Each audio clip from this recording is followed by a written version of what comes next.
The 2021 New England Revolution set the record for most points ever in a regular season in MLS. 22 wins, just 5 losses, and 7 draws. Good for a monster total of 73 points.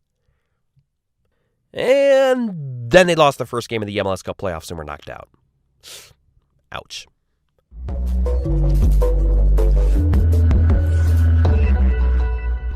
A lot of Revs fans were pretty salty after this defeat. And on the one hand, I want to say, hey, that's just the MLS Cup Playoffs, baby. It ain't just going to be handed to you. But on the other hand, they did have to wait 23 days in between their last game and their first playoff game. Which, yeah, that's not exactly ideal. A lot of people were really pissed about the playoff schedule this year. But honestly, I'm going to defend MLS on this one. I mean, remember, the pandemic in 2020 made it a nightmare for schedulers of pro sports leagues, especially pro soccer leagues. I mean, this summer alone, we had the Gold Cup, Nations League, Olympic qualifying, the actual Olympics, Euros, Copa America, and oh yeah, World Cup qualifying ramped up too. And I know the playoff games were on weird days of the week like Tuesday and Thursday, when during the season most of the games were on Saturday and Sunday. I used to really hate that in years past, but I've since grown to just kind of accept it. The main reason they do this, I believe, is because on Tuesday and Thursday, they don't have to compete as much with the NFL or college football.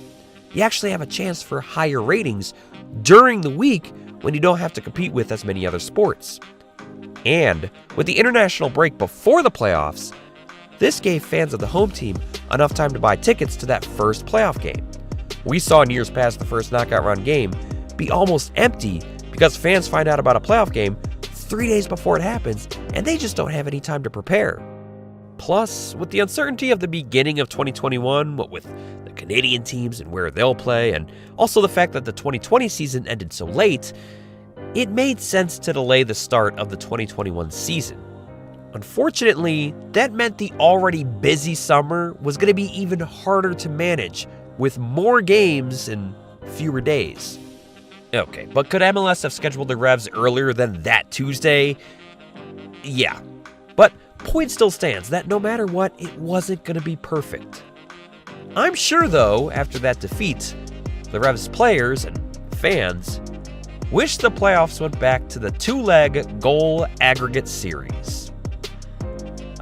Yes. From MLS's school-age years to young adult years, 2003 to 2018, MLS relied on 2 legs for the conference semis and conference finals. Well, actually, it was 2 legs for just the conference semis from 2003 to 2012. The conference finals would be a one-off game. I always thought that was weird. It just seems so random to only have the conference semis have this different format. It's like your whole game plan has to change from round to round.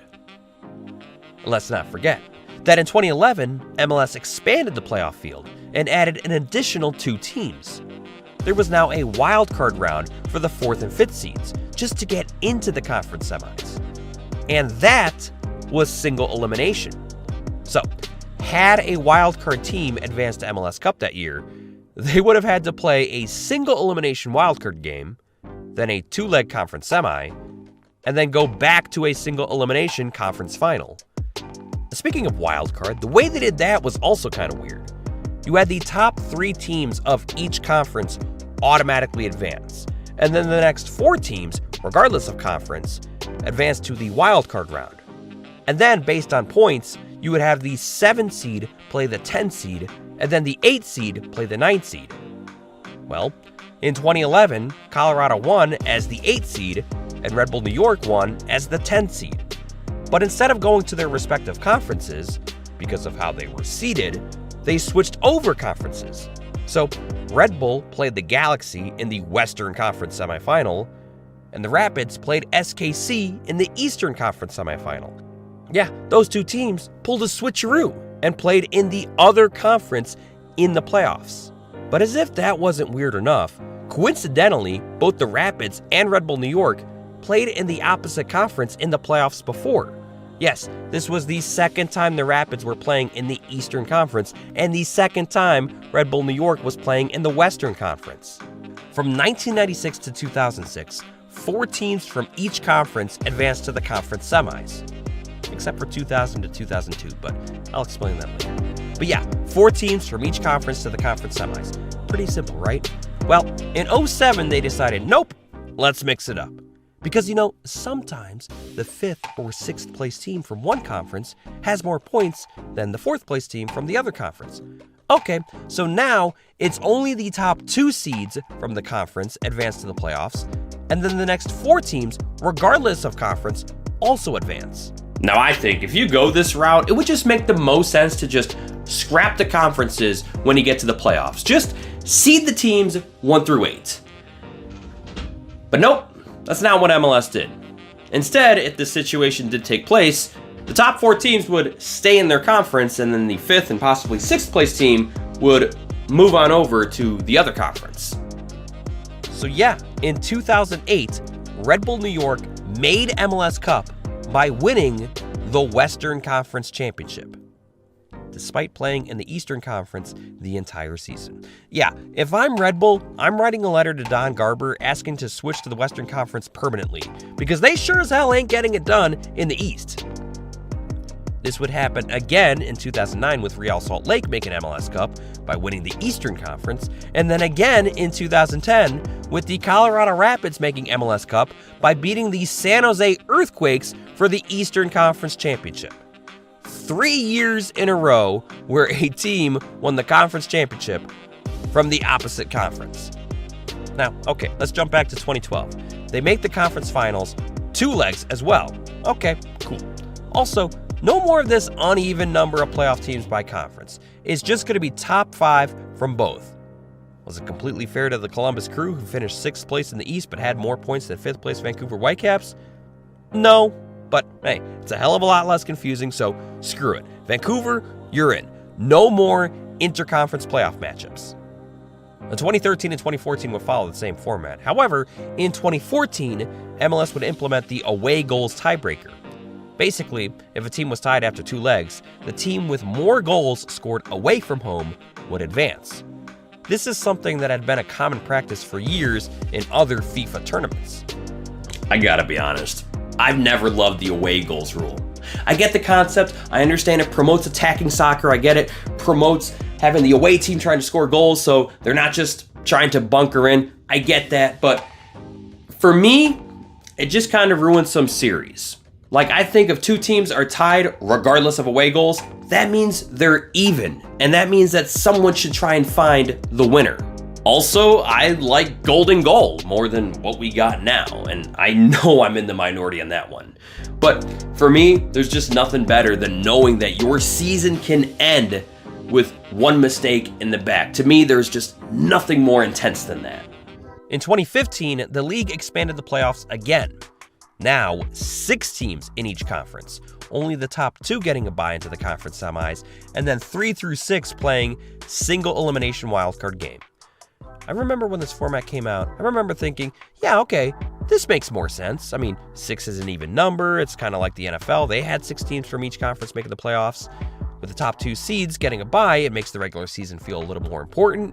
Meanwhile, the playoffs still had this wonky start with the single elimination, then 2-leg series for conference semis and conference finals, and then the one-off game for MLS Cup. Yeah, saying it out loud, it sounds kind of crazy, but I guess I just kind of became desensitized to it over the years.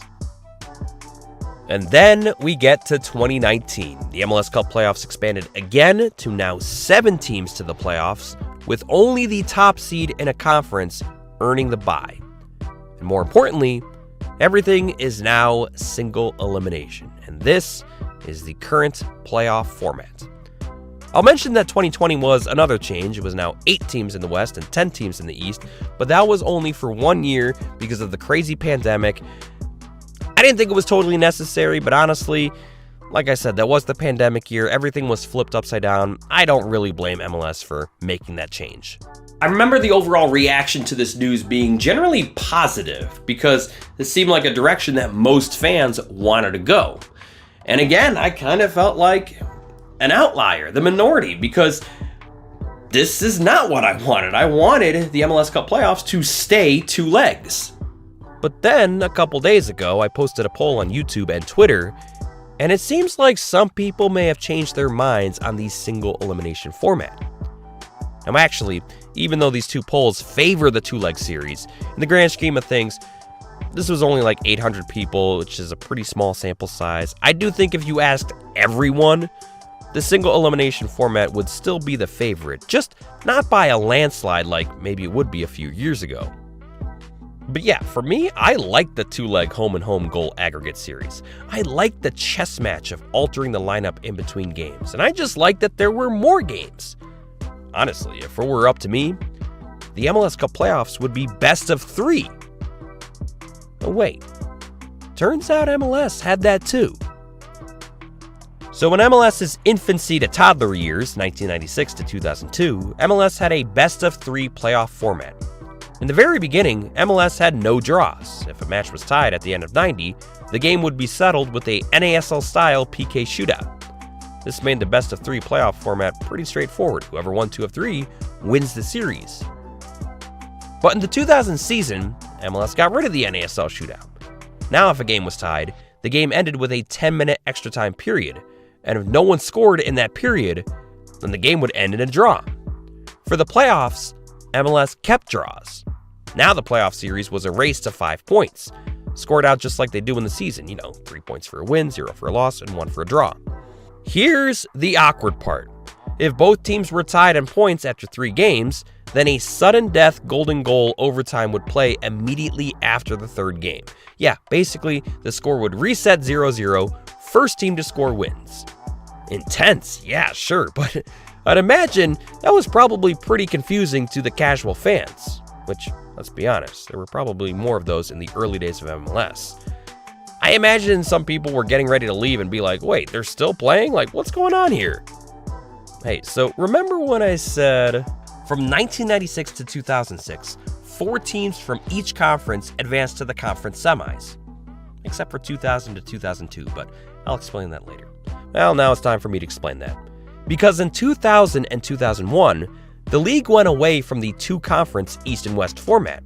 No, in 2000 and 2001, they had 3 conferences, or 3 divisions, whatever you want to call it. East, West, and Central. And now, the division winners would occupy the top 3 seeds, and then the next 5 teams, regardless of division, would advance to the playoffs. In the 2002 MLS Cup Playoffs, the top 2 seeds were the first-place teams in each conference, and then the next 6 teams, regardless of conference, advanced to the playoffs. 2002 was such a bizarre season because the Eastern Conference was significantly weaker than the West. The New England Revolution had the best record in the East, but with just 38 points, they were only better than 1 team in the West. So despite being the 5th best team in the league that year, they had the 2nd seed in the playoffs. Yeah, I bet San Jose, Dallas, and Colorado were a little peeved about that. Especially because they all had at least 5 more points than the Revolution. Overall, I think I like the best of 3 format. However, I understand why MLS will never go back to that. I mean, you already have 30 plus games in the regular season, plus US Open Cup, hopefully that's still a thing, plus Leagues Cup, plus CCL. Like, no, that would be too much for the playoffs. I get why the players, I get why the league would never go for it. It's just for me, in a perfect world, if the scheduling all worked out, I'd choose best of 3. And even if I didn't want the change to single elimination, I do have to admit the single leg playoffs have been awesome. There's a level of excitement and finality with the games, a level of urgency that you just don't see as much with the 2-leg series. And it makes the regular season so much more important because home playoff games mean so much. This was one of the biggest issues with the 2-leg series. It's like, congratulations on winning the Supporters Shield. Now, go start the playoffs on the road. Yeah, I know. You probably want to have that second leg at home, but even still, when you don't get any more home playoff games, that advantage that you worked so hard to get in the regular season, it really isn't worth all that much in the end. And there were some 2-leg series that were just a slog to get through. Some teams parked the bus in the first leg, just trying to escape without giving up any goals. Other times, the series was over early in the second leg because of the away goals. And yet, even though I am saying it out loud, rationalizing why single leg playoffs are better, I still sometimes find myself missing the two-leg series. I miss the thought of a team losing that first leg, but then clawing back and finding a way to win the second leg and the series.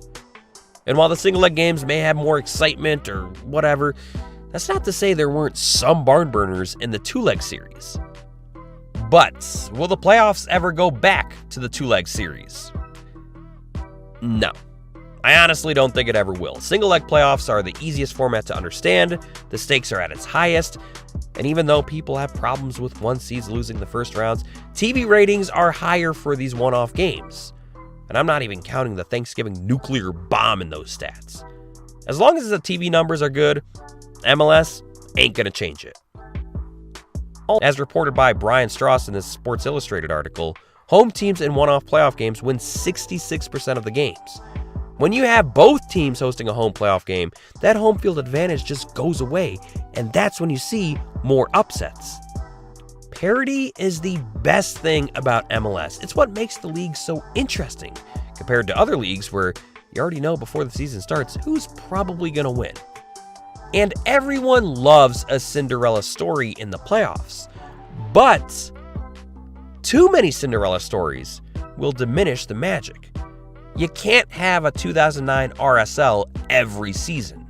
And I think MLS knows this. I think most fans, and probably MLS themselves, want to see the Supporter Shield winners have just a little bit more success in the playoffs.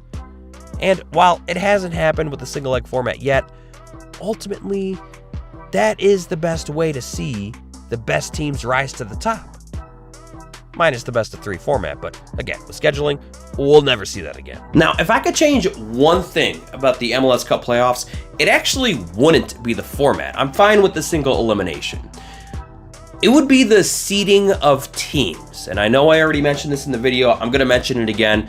I think once you get to the playoffs, conferences should just be scrapped. You should just seed the teams 1 through 14 or 1 through 16, whatever they expand it to. Because in my eyes, there would be nothing more exciting than two rivals meeting up in MLS Cup. Think like LA and San Jose in 2001. Like Sounders versus Timbers. I'm not even a Sounders or Timbers supporter, but if I saw that in MLS Cup, oh my God, I would shit my pants. Please subscribe for more MLS content and leave a like on the video if you enjoyed it. Thank you for watching, and I'll see you next time.